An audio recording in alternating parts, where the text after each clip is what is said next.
find the pathways that are predestined for you with Master Eric. See the world with a different lens to discover the immense potential within yourself. The time to take charge of your destiny is now. Join Master Eric and Pundit Maharaj for the Untold Truth, Sundays at 5 p.m. on Sankhya TV. Are you ready to begin your journey to spiritual freedom? Sitaram, Assalamu Alaikum, Sairam, and good evening, everyone. Welcome to the Untold Truth. Again, we have Sivan Suku with us today. And again, it's a pretty interesting hot topic that we're going to talk about. And what we're going to talk about this evening, I think it's going to interest a lot of you. And it is about getting the power, Shakti, speaking in tongues, and even in Eastern Africa, the Prastonia. Right? So these are the ones we're going to talk about tonight. The main one that people know about here in Trinidad are two. One, speaking in tongues, and two, the Shakti.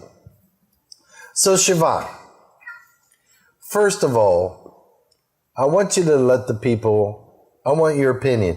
What is your idea or definition of Shakti?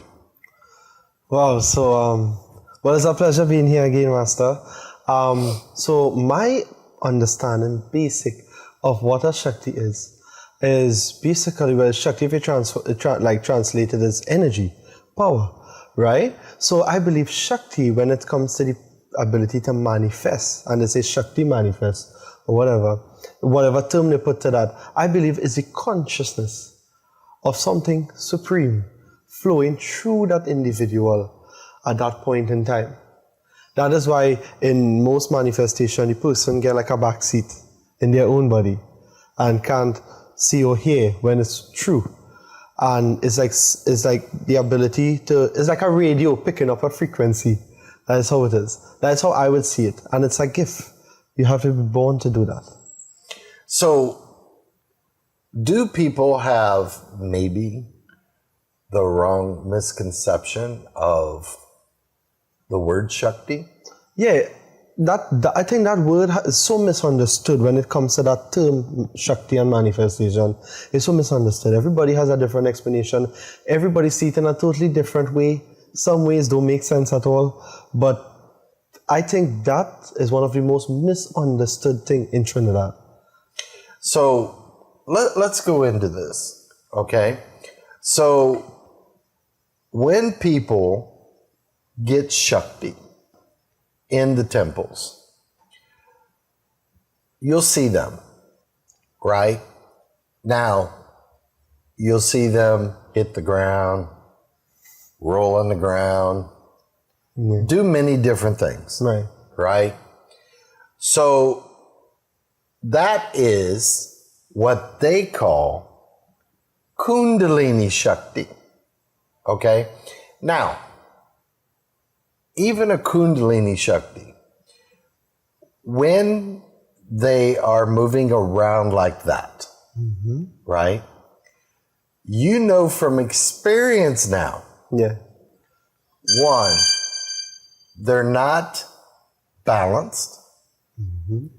Nobody is trying to balance them. No.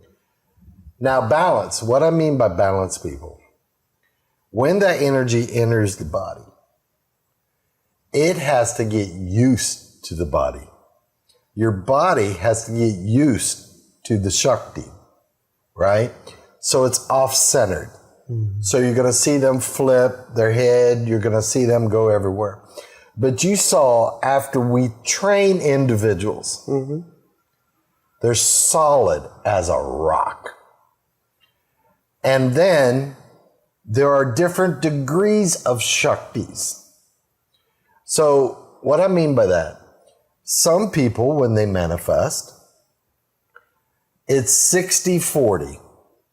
60% Shakti, 40% of the individual. Some are less than that. Some, if they have some training, are above that. Mm-hmm. But none of them are 100%. I could bet my reputation on that. And we could prove that. Okay? Yeah. Now, I'm not saying nothing bad about it.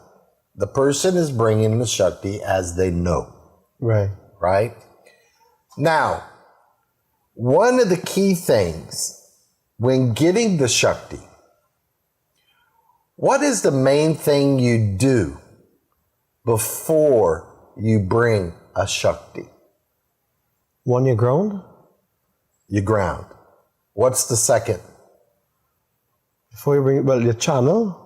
Your channel Shakti. Channeling is not happening. Oh, yeah, true. Okay? Yeah. What is the importance of channeling the Shakti energy? The importance is as you open that channel for something to enter, not just a Shakti might be around. What about if there's a spirit around, a soul, a entity, a demon? Or if you just open a passageway, anything can flow in. Or allow anything to come. So when you get trained to channel, you basically honing in on one particular frequency, that deity you bring in. And you're pulling that straight in, channeling. Now we've lost, not we, but we had to correct it. Yeah. But there has been people lost when they got Shakti. Yeah. Now what I meant by that is that a negative slipped in during that power coming into the body. Mm-hmm. And it was in a temple. Right. So a lot of people will say, but how? How could a negative infiltrate a temple? It's very easy, right? When you walk into a temple, do you think a negative has any respect for religion or faith? No. They have none. Number two, I said before, if a demon can overtake, especially when the person is starting, supposedly, getting Shakti, and it can take over that body, it's a trophy. Now, how the people lost these people, when it went into the body, it went berserk and ran out the temple. Now, no one spiritually could come near that person. No. You understand? So that had to be, you went with me in one in Tunapuna, right? Yeah. And it took a lot to get them to trust me, right? Then I had to get it to where the thing inside didn't have a choice, right? But what I'm saying, channeling people is so important. I do not see that being done because there's a process of channeling. If somebody's channeling in the temple, you will know they're channeling. Yeah, you'll feel that change in the air. So why isn't that being taught in the temple? We're risking people's lives. See, because what about if an entity slip in and it don't want to leave? Because it has that choice. So don't want to leave the body. Correct. Then that person's stuck like that for the rest of their life. Correct. You know? And every time that person goes into the temple, from the beginning of time till now, in all scriptures, it talks about how a demonic being can mask and mock any deity, A real deity. any angel, and they will act like it. You see it in the Hindu scriptures, in the stories that the pundits read all the time. Okay? So this can happen even today. Okay? Now, we have people that get Shakti. Now, how do you know it's a true Shakti? Well, one, from what we learn, a true Shakti, you'll be able to communicate in it, not in English. In a whole different board. And not in Hindu. Language. Not in Hindi, Not in Sanskrit. no language. There's a different language, not recorded on earth. You could be able to talk to that deity and he'll reply if it's a real one. And you're having a full conversation. Full conversation. But if that Shakti doesn't know what you're talking, walk away. Yeah. Okay, that's one. Number two, the time you've seen with me training people to bring the Shakti 100%. Yeah. Not 40%, not 50, not 60. Yeah, more than that. Okay. Do they jari with neem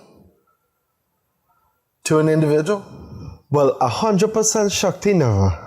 Direct contact, hand on skin, or wherever it is direct contact with 100% Shakti.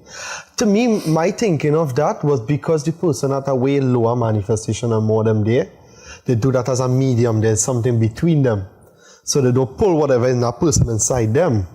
To me, that's the only logic I can see in that. Other than that, a real Shakti do not require a name or an object to heal you. So let's go on that then. If a Shakti is holding a neem as a medium between the person and them, and let's say they're manifesting 60%,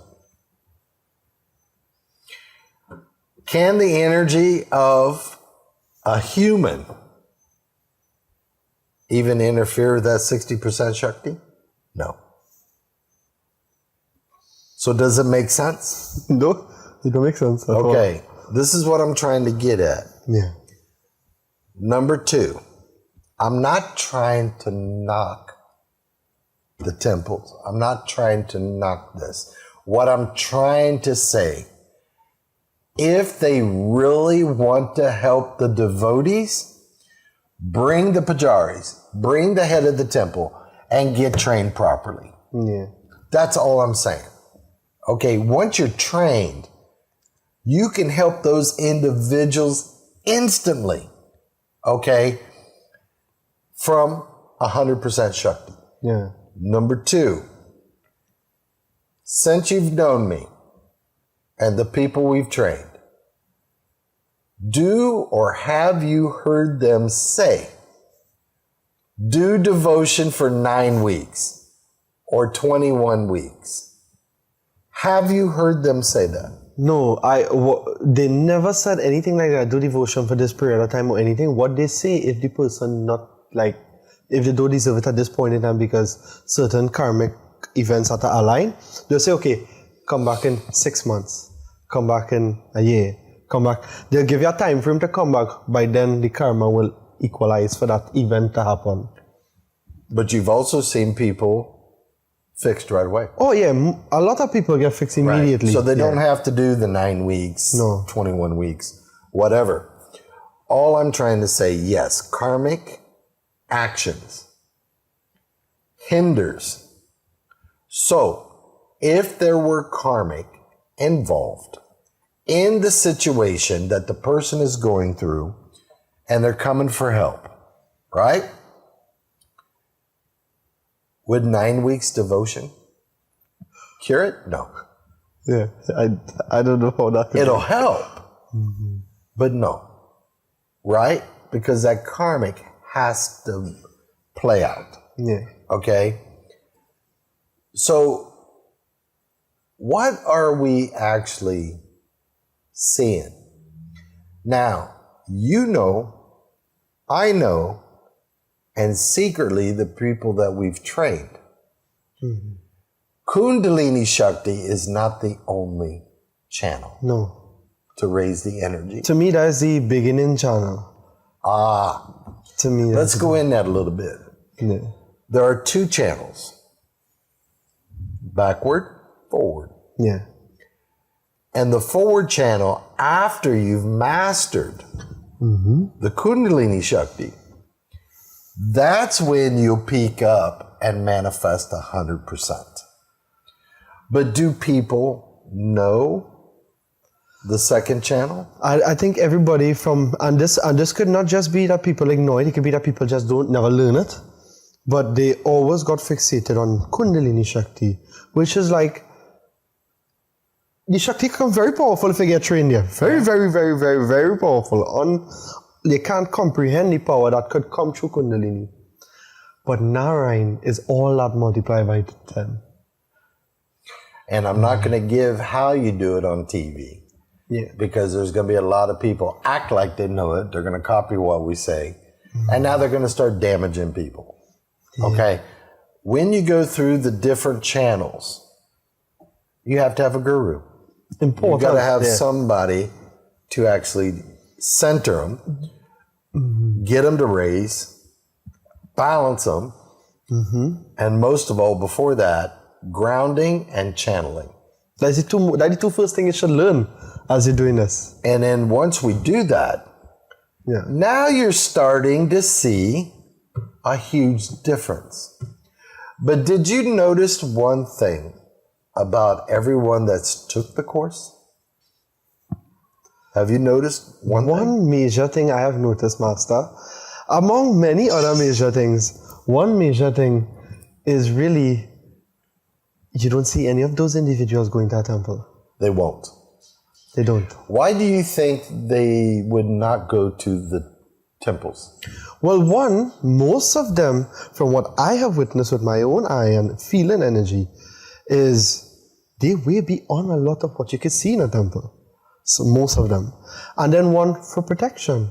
What about if, we all know it had good spiritual leaders, bad spiritual leaders. What about if one sees that? And we all know about they could try to steal. And they want to try to steal from the person. And it's a form of protection. And one is, how could, if you already at a level way beyond the spiritual leader of that temple, how could he uplift you? If he's not a direct representation of what you want to become. But then another question comes up. If a real Shakti came on a person, 100%, and people, some, not all, some people are faking the Shakti in the temple. Could there be a situation? If some of those folks go into a temple and let me say somebody's faking, and that true Shakti rays on that individual that is trained, I don't think that temple will be able to live till next day. I wouldn't want to be there. Yeah, I don't think so. So this is the reasons why they don't go. Okay? Now, people, I'm not saying there are not good Shakti temples. No, I'm no not way we saying that. Yeah. What I'm saying, these are the pointers that you look for. Yeah. Now, did you ever wonder why they whip a Shakti in the temple? Well, I asked somebody a question like that, right? Recently, I was just asking, and I know they go to temples and various temples they go and visit. So I was asking, I was like, hey, why do they whip a Shakti? He said to prove that the Shakti is real. Okay. So let me ask you something. I'm going to counter that. So if a demon took over that body acting like a Shakti, don't you think he could take a whip too? Yeah. Well, I asked that. The answer that I got is that no, that whip is concerning like Baba. If it whipped the demon can't take it. I was like, all right. Which I didn't find answer the question properly. I've seen demons that could eat the whip. So what I'm saying, I want people to understand. If a person manifests 100%, every Tom, Dick, and Harry, and Jane in that temple will know it's a real Shakti. Every step that it takes, that floor is shaken. Yeah. You understand that? Yeah. Okay? There's so much power resonating. Okay? Number 2, you have to have someone trained. Oh, here's another one. Did you ever or have seen during these courses of people reaching up to 85, 90, very few reach 100, Yeah. but they're still way beyond the rest. Oh, yeah. Take water on their head? No. I think that was a tradition that was passed down. For one, I think in the previous day, due to lack of knowledge, certain the pujaris themselves was not trained to a certain extent. But when a lot of people think manifesting is just manifesting, the pujari must be developing on par with that Shakti as well. And that is one thing you taught us. You need to be developing. You can't be manifesting and you're not working on this. You can't be doing this and you growing, the Shakti growing within you, and you're not like this, you're going to have a fall. And you always made sure. And I've seen every single individual who used to take water when they met you. And it's a simple balancing of two particular energy centers. As it balances and the pujari nervous system is stronger through those channels, the Shakti inside that individual can mitigate and balance the hot and cold. Correct. So water is no longer Required. a necessity on that. So these are keys that I'm bringing up, okay? And I'm just not going to pick on Shakti. I'm going to go in speaking in tongues here in a minute.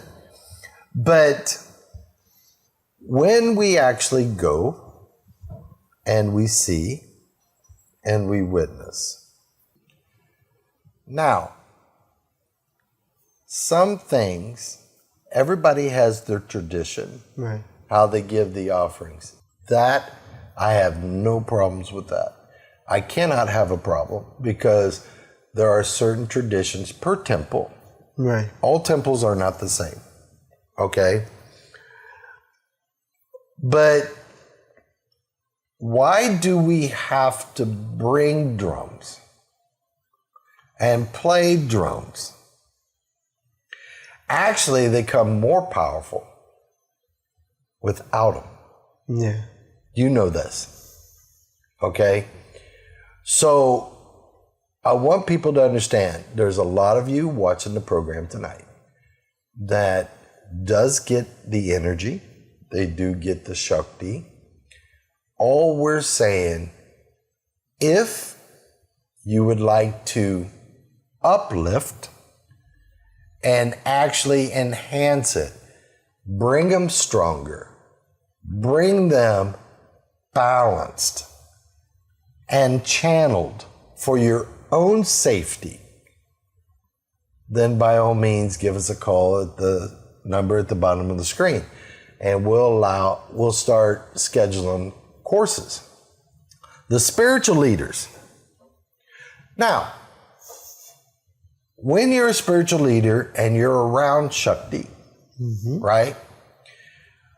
You should know every protocol of every type of Shakti that comes in your place. True. So if you know every protocol, you will see instantly whether that's real, fake, or an imposter of a spirit coming into the body. Yeah, because And you could shut it down immediately. immediately, right? So as a spiritual leader, you are the guru of your pujaris, okay? So now you should be trained in case something drastically goes wrong. You should know exactly how to handle different situations as they come. You understand? True. So then you have some Shaktis that take the oath, Right. right? Now the oath people are done different ways, Right. but the most common way is to light the camphor, put it in your mouth on the tongue, and hold it there, Right. right? And it burns. I've seen some take up to 6 camphor at one time. Right. Okay? That's a lot of heat, that's a lot of fire. Okay? 20. But then you see a Shakti that's 100%. And you have all the fire inside a big coconut. Yeah. Packed with camphor. And you've seen it's what, about that high? Yeah. The fire? Yeah, fire tall. And they'll stand 3 feet away and just go, And suck the fire out of the coconut. and you'll see the fire go up like a straw, Into the Shakti. and he eats it. Yeah, for energy. Big difference. Big difference. Yeah. He's using it for energy, right? So what I'm trying to say, I think we need to, the people themselves, reevaluate, look, assess, and the leaders of these temples. We're not saying if you come for training or you come to help out your pujaris, that does not show weakness. No? That shows you are a genuine spiritual leader. You want to help your temple, you're wanting to help your people. We don't care if you even mention that we trained. Yeah. We can care less about that. We just want the people to get the maximum benefit and stand in front of a real Shakti. 100%. Now, from yours, some temples, I went in there, I saw it, and I'm like, just be quiet. I'm just telling myself, just be quiet. The Shakti will tell the individual what to do, what they need to do.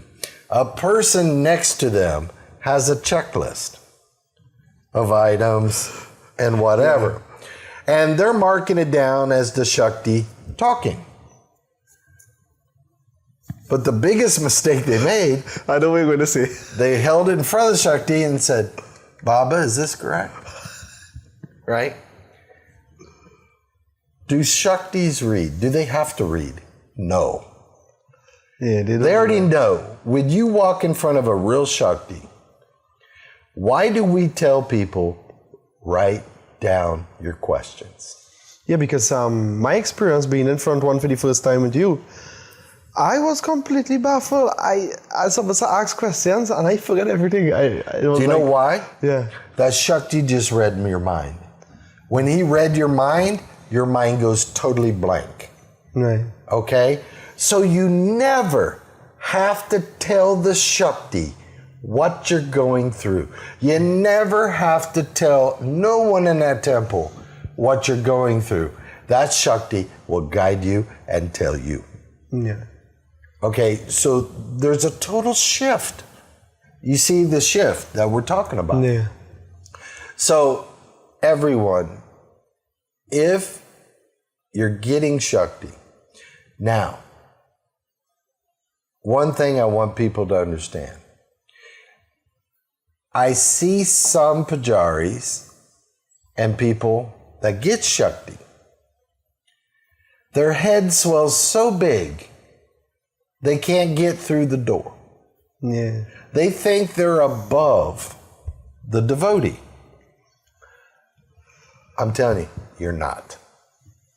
Okay? You are just a vehicle only for that power to come through. Now, I doubt very much the balance of the penance versus a weekly Shakti at the temple don't match. No. So now, what about the purity and the genuine of the individual when you channel that Shakti in there? Yeah, really. Regardless of the Shakti that you bring. Mm-hmm. They need that. They need that. Yeah, so they can come more powerful. To me, they come more powerful when you channel them. Correct. Yeah. Okay? And they're more happy. Yeah. They're very happy. Now, let's talk about speaking in tongues. A lot of people, everyone, even if they're Hindu, Baptist, Christian, Catholic, and many other beliefs that we have here in Trinidad, some of the individuals, all of a sudden, they could be in the service at the church, and they raise up and they're speaking in tongues. Tongues, again, is not an earthly language. See, this is what people don't understand. Okay? If they come genuine, even in a temple, that's not an earthly language. There's one language, and you've been training on it. Yeah. So now when they speak, you can start to converse back. But here's the problem we have. When somebody speaks in tongues in a spiritual institution, because it's a wide variety, right? That is a direct message for some individual in that church, temple, mosque, or whatever you want to call it. Okay? Now, what normally happens? Hindus have a lot, they're familiar with Shakti. So that's not really, unless they've never been to a Shakti temple, it's not a big shock to people. But in a Christian church, it's a shock. So now, people normally start backing off pretty quick. Yeah. Even the preacher or the priest starts to back off. Why? They don't thoroughly understand it. They don't know what we brought up the first time. Is it positive or is it negative? You understand? Yeah. There's a lot of ifs, ands, or buts. So if you're a preacher, a priest, or whatever, come and get trained in speaking of tongues. It can only benefit you.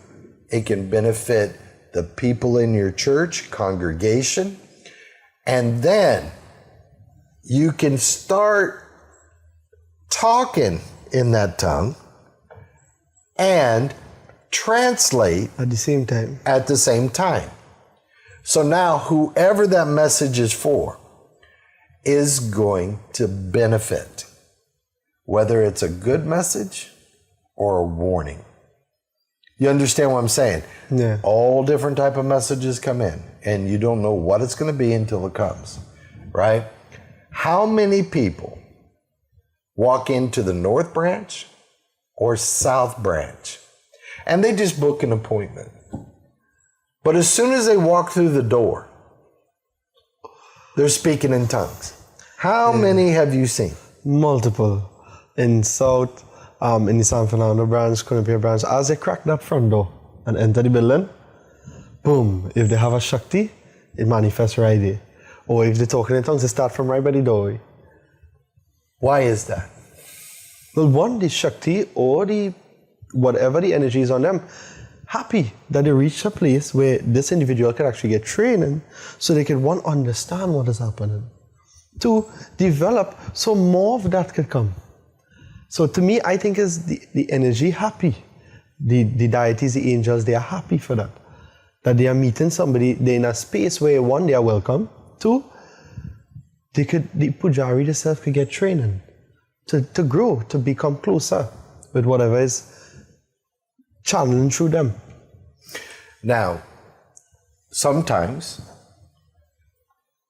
we've had some speak in tongues, but not from the Holy Spirit. Yeah. They speak in tongues of a spiritual soul. Yeah. That is going, wandering, and the soul is upon that person. But you know what's ironic? We're talking about that one language. The Shaktis know it. All souls and spirit, right? All souls, spirits, demons, everything in the universe understands that language. So now we know what does it need. Now we've had in the past, you've seen that. When the soul came up, speaking tongues in a person, and its request was, it wanted sent off because it was trapped here on earth. You've seen that. Yeah, that happened already. So that was a message direct for us. Yeah. Because there are things you do to send them off. Okay? So what if we couldn't speak the language? We wouldn't even know that message was there. And we're just thinking, okay, they're speaking in tongues. Let them speak until they stop. That's what most people do. But there's a reason. Years ago,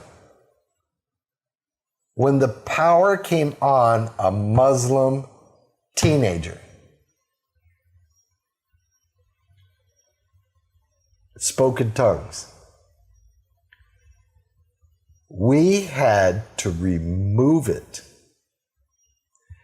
Because do you know a soul, when it's trapped and it's under the power of a spiritual leader, so it's the slave of that spiritual leader. Mm-hmm. Do you know what the new trend is today? The spiritual leader will send the soul to possess the person, to where the person does not understand what's going on. And that soul knows the person this person is supposed to kill. Right. And as soon as the person commits the crime, soul's gone. It's non-traceable back to the people. You can't trace that with forensic. That soul was so smart, it confessed. Because it didn't want that on him too. Yeah. You understand what I'm saying? True. So it stopped, and he has to be removed and dispersed. Okay? But we did find out before that who the individual was when he was supposed to be killed. Then we did find out who the people that ordered it. Right. We did find that out. So what I'm saying, there are different scenarios why you need to be able to communicate with souls, spirits, or Shaktis, or angels, right? Now, when a lot of people say, I don't get Shakti, but when people sing, or I hear drums, or I have this, I just start to vibrate, right? Well, that's a sign. Yeah. That's a sign that you could develop and nurture a Shakti. Mm-hmm. Or what they call, and you nailed it on the head with your definition. The Holy Spirit, when it comes into a person, a lot of the churches and even the Catholics, they say that is Christ consciousness. Yeah. The power, the Holy Spirit that is channeling into the body, right? So a lot of people think, okay, this is the actual Christ. It's not. The body can't take that. No. Yeah. Your body would you would die. Okay. So it's a particle of energy that enters the body. Now, some people think only the Shakti come to their temple. Right? I want everybody to understand. A Shakti can enter as many places as it wants, simultaneously, At the same time, yes. all over the world at the same time. So, let's go in that a little deeper. Right. During Shivatri, don't they state that around midnight, Lord Shiva visits all the lingams? Yeah. right? So if what I said wasn't true, how? That real traveling if it's just here alone. He could be everywhere he wants to at the same time. That's how vast the energy is. Okay? So I don't want people to think that you only have them. You don't. Okay? But do you have anything to add? Because I've been doing a lot of the talking. No, Master, you're basically covering a lot of things that will help clarify things for people out there. You know, because a lot of people was like me, had so much a misconception. Because I grew up not understanding Shakti, for one. I never understood. I was never wrong that. And until it started happen, you know. And there was so much misconception when people tell you that is not good. That is not positive, that you shouldn't be in that path, or you shouldn't be learning about that. Stay away from that, stay normal, and just continue with singing, just do this. And when you lack knowledge and you don't have the proper guidance, you tend to believe that. But sometimes you reach that point where it's inevitable, you can't avoid it because it's happening. And this is what sometimes people like in my position could suppress it, don't want it, so they try to fight it. Then it creates more havoc in their life because they're suppressing something which is part of their journey, their path. And this is why I think people should just try to broaden your knowledge and things like this, because just a simple way of looking at it differently will change the whole object itself. So then there's another critical aspect of raising the Shakti, getting the Shakti, and trying to reach up to the highest percentage of it, is the balance of your chakras. Yeah, one key factor here. Okay. Do they adjust chakras in the temples? No, I don't think so at all. No. I don't think so. No. Okay, and then they're doing it the traditional way of Ham, Vam. You know what I mean? Yeah. The mantra is per. But that, people don't have time for that. Again, you got to get siddhi over each one. And then you have as to know, you go up. when you're doing it, you have to know specific procedure, because you could use that same beach mantra, which is Lam Vam, whichever one, and you could close the chakra, open it. What about if you do the wrong practice and you shut the chakra down? Or you over open it. If you over open it, you could see there's cases on the internet. They went mad. Yeah, they go mad. That's why they say never get with the Shakti, try to raise the Shakti. Do not try to work with the chakras without a proper guru. Yeah. Okay, somebody that's specialized in that, something to do. Why? You could really damage yourself. Okay? And then you started seeing the benefits of working with the chakras. Yeah. Okay? And body organs, the functions of your body, everything starts to improve. So we're going to have a whole program just on that and the benefits, and that's probably two programs to do that. But what I'm trying to show everybody tonight is the aspects and what needs to be installed and done to bring Shakti, to be safely done, and to properly nurture the person and the Shakti to come up more full. Okay? So there's a lot of benefits that needs to be done. Right? What other experiences have you seen with the Shaktis I've seen that is different? So, Master, I'm going to bring up a topic that could be a whole 2-3 weeks of program, right? But is where specifically in temples that is not sada, but they do like the blood offering, like the life offering, right? I would see sometimes, well, right. So I know for a fact, because from experiences with people learning, they would say the Shakti will manifest and it will grab the animal and drink the blood. out of the head. Yeah, out of the head and things like that. No, I have never personally witnessed it, so I don't know. Yeah, so I was like, I had to bring that up.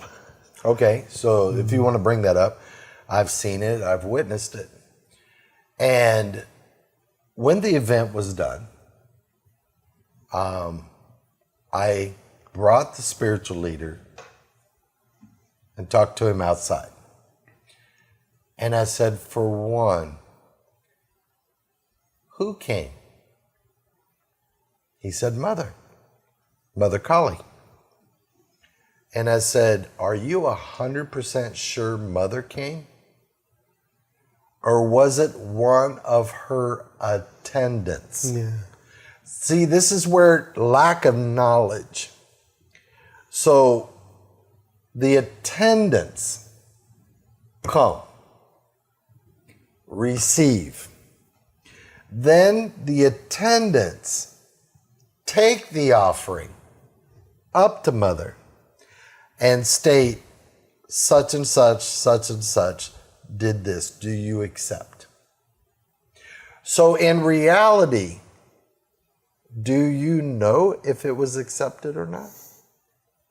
See, there's a lot of factors. That's why there's been a lot of people who's had to do blood sacrifice say they did get results. So let's look at that. If there's a lineage 3 to 5 generations before that only did sada, never did blood. But these people did blood because they're told they need to do blood, right? One, a pundit, a swami, a brahmacharya, myself, or anyone doesn't have the authority to dictate whether you should do blood or not. It should come by the permission of a real Shakti. Because you don't know, let's say the generations did blood. You or me or a pundit or anyone does not know the reason why they started it in the first place. Yeah, true. So if Ma knows the whole generations, which she does know, she may not accept it because she knows it might be damaging to the people. Right. By not keeping it up or XYZ. You understand? I'm giving hypotheticals. But this is why when you study deep about each deity, do you know there's a whole hierarchy underneath every deity? And you have to know every aspect of the whole hierarchy. Then you have the different forms. Then you have the lieutenants of all the different forms.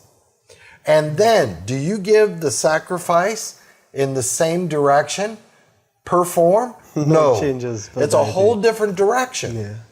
So, and there's a direction and timing, right? So this isn't public knowledge. No. You can't research it. You got to get the ancient scriptures, just like the ones we picked up the other day. Those are so old. The few pages are pages, if you move it together. The page itself will break the way it is. And then we were told this is ancient Sanskrit. Yeah. So what I'm saying, these are the books you study. All right, get it translated, study it if you can't read it. Now, it's only going to benefit you. It's going to protect you. It's going to give you a safer environment that you're working in, right? But you'll see a lot of things. Now, we're almost getting short of time. One more comment. Have you, and you've seen, I don't know, over 200 people we've trained together. Yeah. Right? Have you seen a real Shakti allow you to video record and put it on the internet, No, it's not forbidden. Yeah, they don't allow They tell you no. Okay? So why are we putting all this, which is supposed to be private? It's a private thing. Why are we bringing this out for the whole public to see like it's a show? The Shaktis aren't a show. No. It is a divine pleasure to be in front of one, right? But they have never allowed that. And then we've also witnessed when if a person did have a camera going, he shuts it off without even them touching it. Yeah, the deity So it does that. stops recording. Yeah. They will not let it record. So people, by no means have we tried to bash anything. We're trying to get you to know what to look for, what to do. If you are getting the Shakti and you're still rolling on the ground and you're still doing XYZ and you want to get balanced, you want to channel, and you want to raise it up a lot higher, okay? Call the number at the bottom of the screen or email us at the email address on the bottom of the screen. But I'm glad you come here today. I wanted to get your aspect. Next week, I'm going to have the pundit back on. Yeah. He's been very busy. So the last few programs, we didn't have him on. But I want to say thank you for coming, giving your point of view. Some of the things you went through, even the last program we did. And I hope people see the importance of this. Yeah. Okay? And then I wanted to get into, but I don't have time, how Shakti set down a murti. What's the proper way? Yeah. There's so many things, right? But everyone, this week I want you just to sit back, and if you do go to these temples, just observe and take what we've pointed out and see if what we're saying is true. That's the only thing. And then if you're not getting help, try there first, try your regular pundit, and then give us a call. And we'll be glad to help you, because there are ancient pujas, not what's being done today, that has the same power without doing blood. I'm not against blood. It's just not my cup of tea. Right. Okay? But the other day, which shocked everybody, a real Shakti came, 100%, and the people had to do one final blood. Yeah. What did the Shakti tell them? I had to go and make sure they didn't miss a step. So what I'm saying, you don't know what's going to come out of that Shakti. No. Right? And I had to go. I had to just make sure the procedures were done right. Okay? But everyone, you have a great, safe weekend and a week. Try to help somebody, help humanity. And Siobhan, I want to say thank you for coming. No problem. I want to thank Sankhya TV and the crew and everybody that came today. And what we're trying to do with this program every week is get your eyes to open, your ears to open, and let your awareness start to kick in. But everybody, you have a great evening. Sitaram. Find the pathways that are predestined for you with Master Eric. See the world with a different lens to discover the immense potential within yourself. The time to take charge of your destiny is now. Join Master Eric and Pundit Maharaj for the Untold Truth, Sundays at 5 p.m. on Sankhya TV. Are you ready